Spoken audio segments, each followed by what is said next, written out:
Okay. Good. Thank you very much, Andrew. As a Welshman, I've waited 10 years for Wales to beat Australia in the rugby. And then the day after they do, I get immediately to stand up straight after an Australian friend at the front here. So couldn't have worked better, could it? There you go. Thank you, Andrew. I'm sure it won't happen for at least another 10 years, so you're cool. You're fine. There was a journalist who wrote for the Times newspaper. His name was Bernard Levin.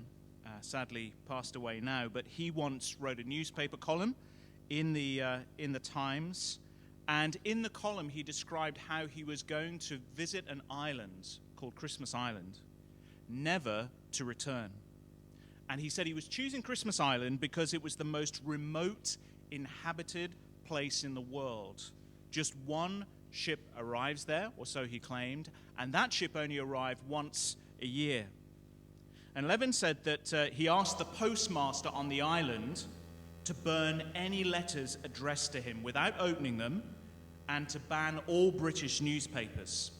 And this is what he said in the article. He said, "What, you ask, has brought about this powerful urge to sort of leave the world and to find solace on an island in the middle of nowhere, cut off all communications with everyone? What is it," he says, "that's brought about this powerful urge?" And he said, "It is that yet another bundle of papers from Amnesty International has landed on my desk." And in the article, he lists a whole range of atrocities, man's inhumanity to man. And this is how he ends the newspaper column. He says, "How much wickedness can the world stand?" That is not a cry of despair, he goes on, but a wish to know. Because I now begin to believe that at some point the world will be drowned in evil, and evil will rule the world. Well, on Armistice Day, as we remember the millions who've lost their lives over the last 100 years and more in conflicts around the world, we get a sense, don't we, of man's inhumanity to man, our inability to live at peace. And I guess, is Levin right to say, I wonder one day whether evil will win? Whether it's just a matter of time when evil will rule the world? Or could we be more hopeful than that? Well, whether it's issues of global war, or a life cut short by cancer, or news from a friend of mine who came from that town in California called Paradise. I was in Facebook communication with him just this weekend. He said, "We've lost everything. Our home, everything is gone. The town has been destroyed. We know at least 11 people have died. It's gone. It's like being wiped off the map in a moment because of a forest fire in California." Whether it's global war, or a life cut short by cancer, or a forest fire that destroys everything you own, is it possible to be hopeful, finally, about life? Jordan Peterson has been described by the New York Times as the most influential public intellectual in the Western world right now. He's a psychologist and academic at Toronto University, but speaking and doing lecture tours all around the world. In fact, he's in Birmingham in November at some point, lecturing in the Symphony Hall. And his number one bestseller is called 12 Rules for Life, an Antidote to Chaos. And he speaks very candidly about life in these words. At its simplest, he says, life is suffering. And his whole book is an attempt to find hope and meaning in a world of chaos, in the midst of what he calls the tragedy of existence, the tragedy that my friend is processing right now as he had to flee his own home in Paradise, California. His whole book is that attempt. How do you find meaning in the midst of chaos? Where can we find a hope that transcends suffering? Or is suffering just an inevitable result of life? And I wonder whether you're here today as a Christian or someone looking into Christianity, I don't know. But John Stott, a Christian preacher and theologian, had this to say. He said, "The fact of suffering undoubtedly constitutes the single greatest challenge to the Christian faith." and has been in every generation. Its distribution and degree appear to be entirely random. Why did my friend's house burn down this last weekend? And therefore unfair. And John Stott goes on to say, sensitive spirits ask if it can be possible to reconcile a God of love and seemingly the arbitrary nature and inevitability of human suffering. After all, as well, isn't it seemingly the most innocent and most vulnerable who not only suffer, but tend to suffer the most? Well, before I suggest what I think might be hope for the Christian, let me say along the way that I think this question of where do we find hope in a world of suffering is perhaps a bigger problem for the atheist. You see, on the surface, atheism seems to be the natural place to go. After all, we might just end up saying, well, yeah, in a random universe, you're going to get random suffering. Maybe that's how we should think about things. The problem is that we're not prepared to live in a world that is just full of random suffering. We can't live without hope. We want the world to be a better place. We're ready to work for the world to be a better place. We believe the world ought to be a better place. And so for many, seeing the brokenness of our world has actually led them on a journey towards God rather than away, because they've thought, well, this broken mess of a world, well, we can't fix this ourselves. Maybe, just maybe, we need God. A couple of years ago, I had a chance to go to Boston, where the marathon bombings took place and a number of people were killed. And one journalist wrote of what was going on in and around Boston after those bombs went off and people died. And this journalist comments in a magazine called The Atlantic on what she called the Pray for Boston phenomena. And here's what she had to say. She said it was jarring, it was strange to see so many non-religious friends talking about prayer. The majority of Facebook friends who wrote about praying weren't especially observant. What I saw on Twitter and Facebook wasn't just faithful people reminding other faithful people to pray, it was non-religious people invoking prayer. And in the same article where she talks about the Boston bombings, she describes how she came to a faith in God after the 9/11 attacks on the Twin Towers. She described it as an involuntary urge to call on God's name. In a world without hope, in a world where we just seem to make a mess of things, it was almost as if she had at that point nowhere else to go. And that urge to call upon God's name, for her, grew into a full-blown Christian faith. You see, the problem with atheism is that we can't just accept suffering. And yet secularism or atheism says, well, that's just our lot. That's just the way it is. After all, Richard Dawkins put it this way, perhaps the most famous atheist in the world. He said, the universe we observe has no design, no purpose, no evil, no good, nothing but blind, pitiless indifference. DNA neither knows nor cares. Now imagine walking around the world thinking, do you know what? Our world is just a place of blind, pitiless indifference. No one knows and no one cares what happens to the human race.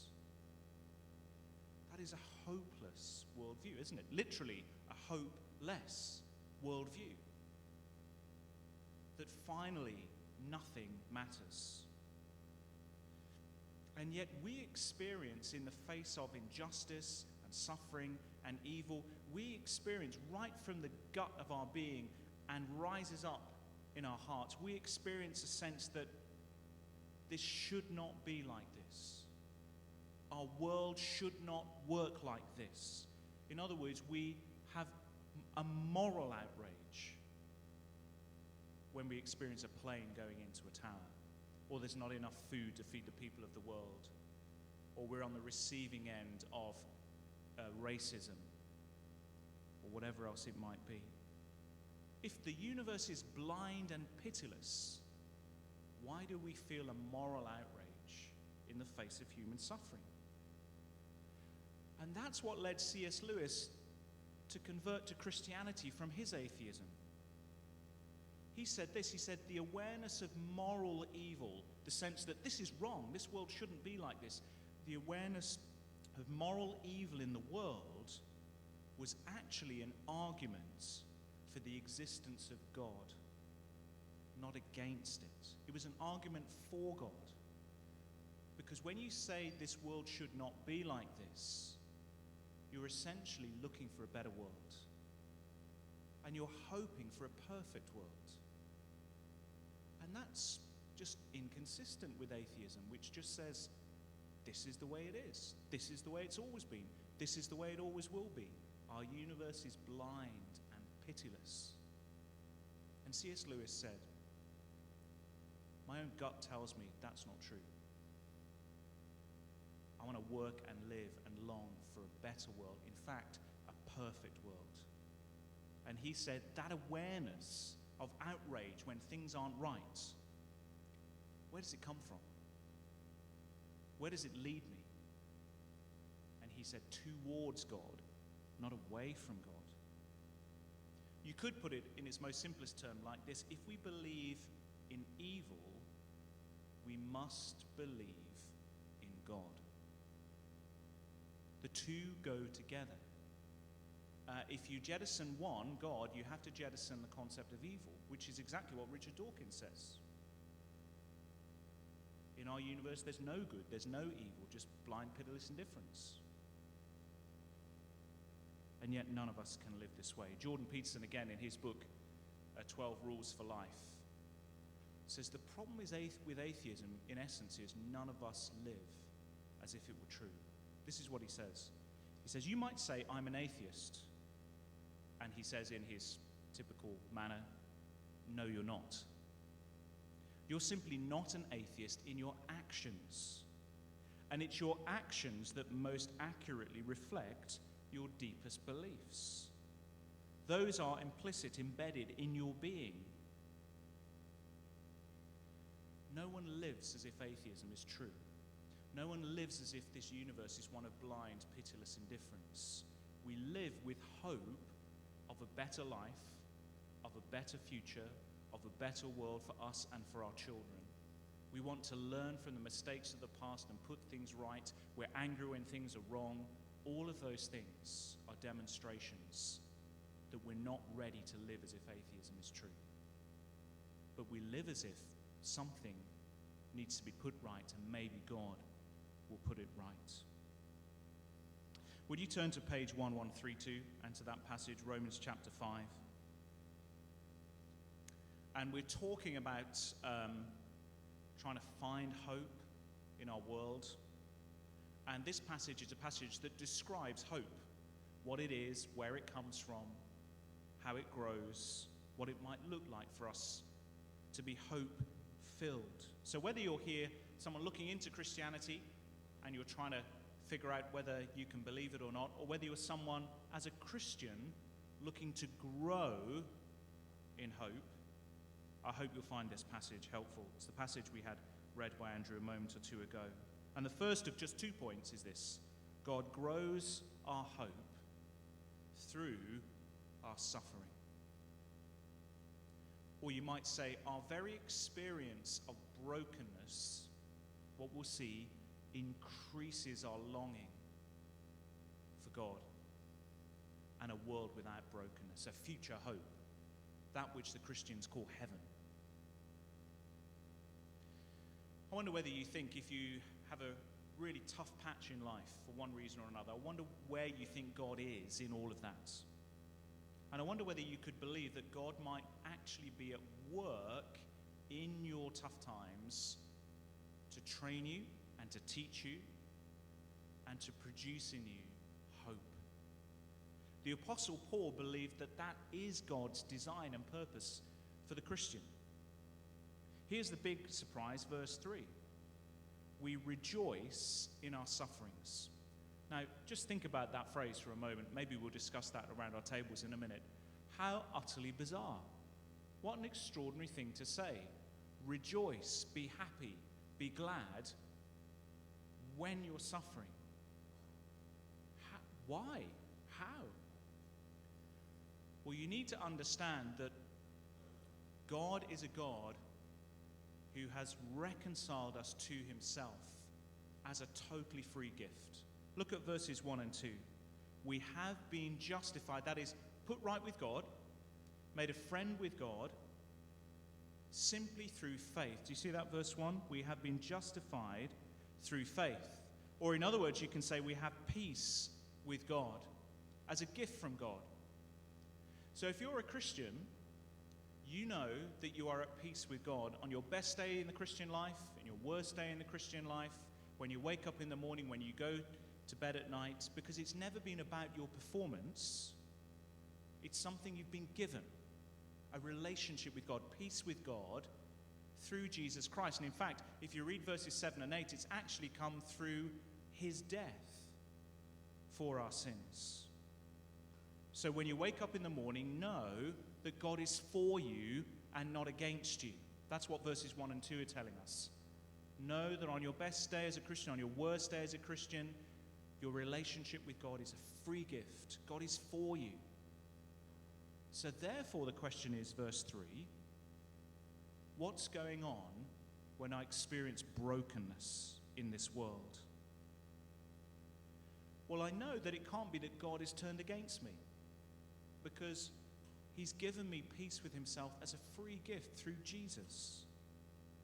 He must be trying to do something else. And that's what Paul says in verse 3. We rejoice in our sufferings. Why? Because we know that our sufferings produce perseverance, perseverance, character, and character, hope. And hope does not disappoint us.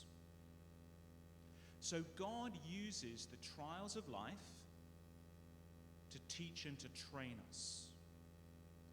He does that by trying to produce in us certain qualities and character that as we suffer, so we keep going in life, looking to God to be our strength and our support and our help.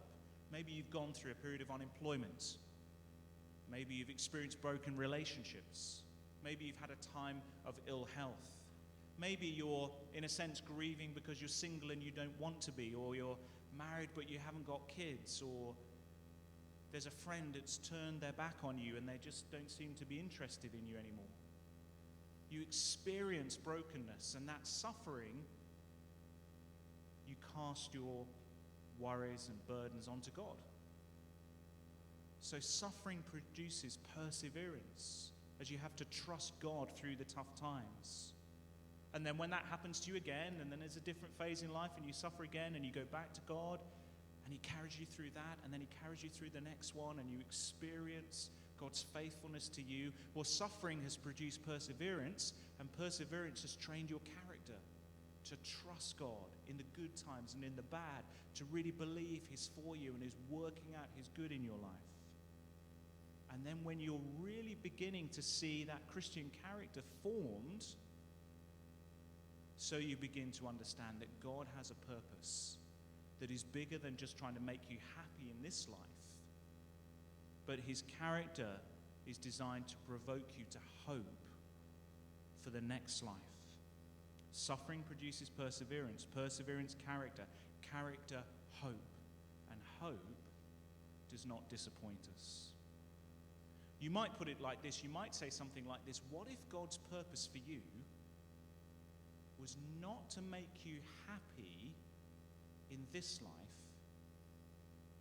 but to ensure that you will be happy forever in the next life? What if there's a short-term pain for a longer-term gain? What if God, causing you to go through a tough time, just lifts your eyes to him and to a future hope that is heaven, so that you'll have that happiness forever? So suffering and hope, bizarrely, go together. If you know that God is for you, he's justified you through the death of Jesus. God is for you, not against you, but God has a purpose that's bigger than this life. His purpose is to get you all the way to heaven, trusting him every step of the way, and who'll use your sufferings to grow you in hope. Because when you experience brokenness in this life, what do you know? You know you're not home yet. You're not where you want to be yet. It's still to come. The best is still to come yet. And it's sometimes people who've experienced the greatest brokenness and suffering who have the greatest hope. God seems to work like that. Fiona was a member of our congregation for a number of years. When she started to come to our church, she was already in a wheelchair. In fact, it was more like a bed than a wheelchair, because even at that point, she had a wasting disease like Stephen Hawking's wasting disease, so she had no control over her body at all.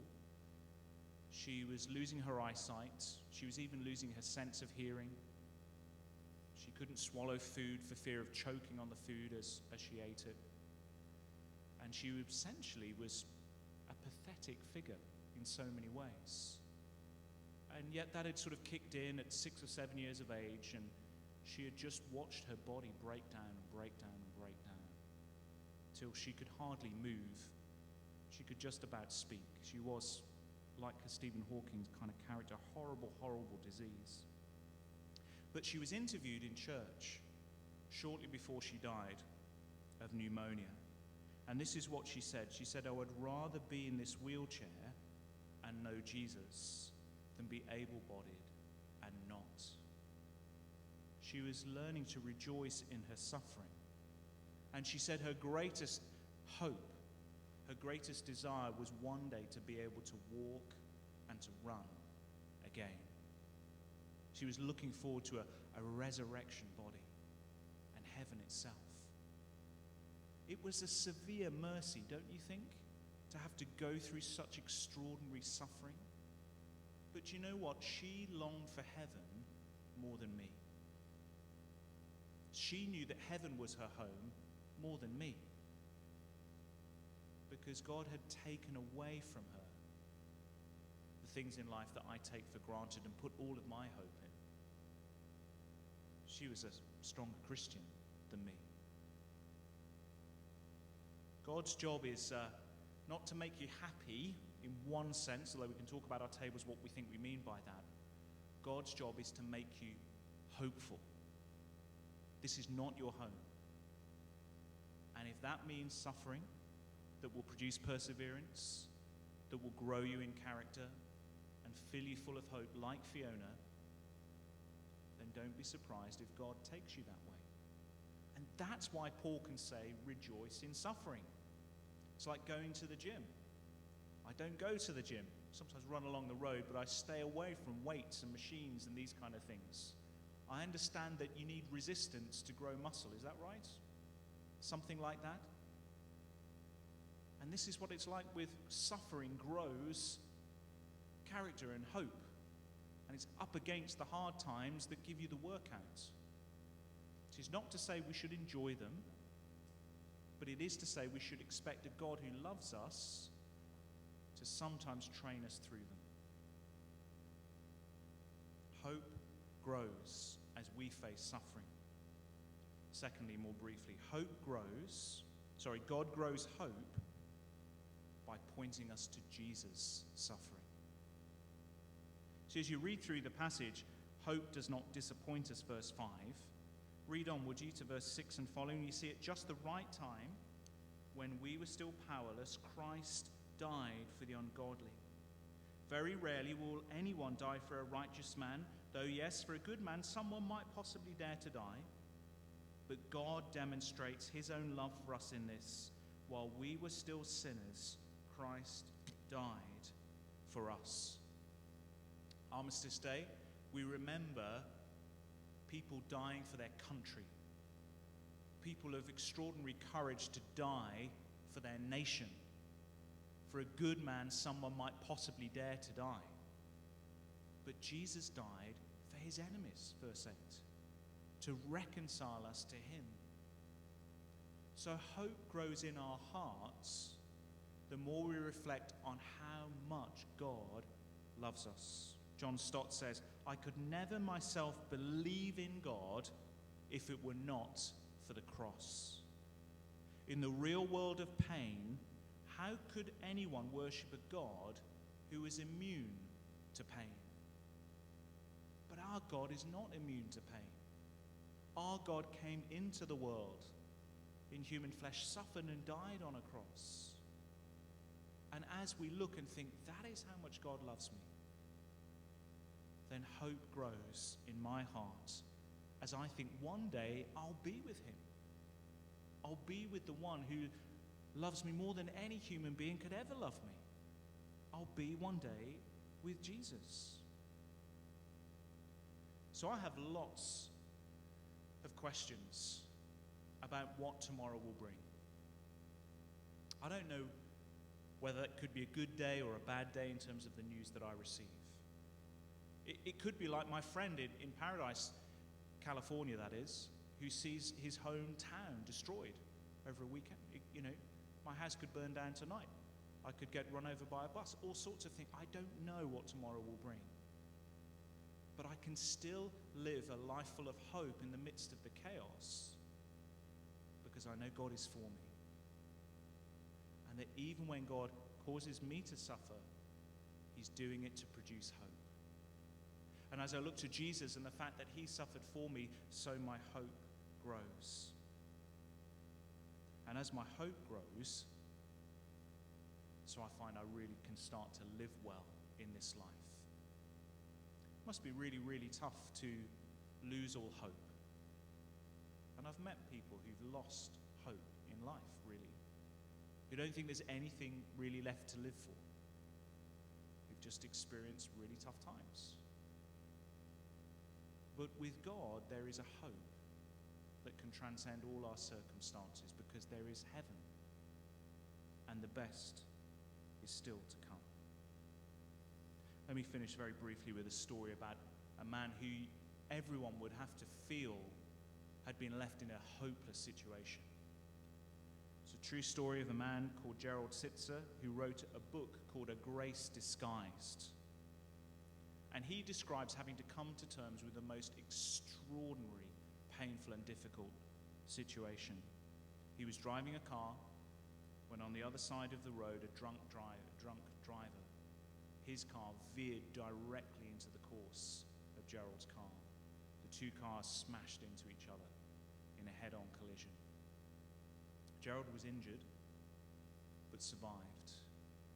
His wife, his two daughters, and his mother-in-law were killed.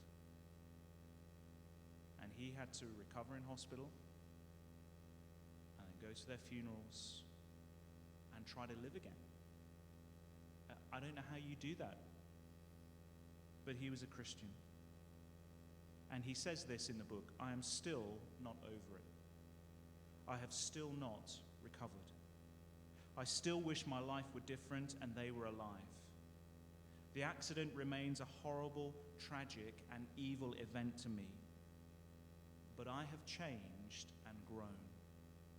What I once considered mutually exclusive sorrow and joy, pain and pleasure, death and life, have become part of a greater whole. My soul has been stretched. My soul has grown because it has been awakened to the goodness and love of God.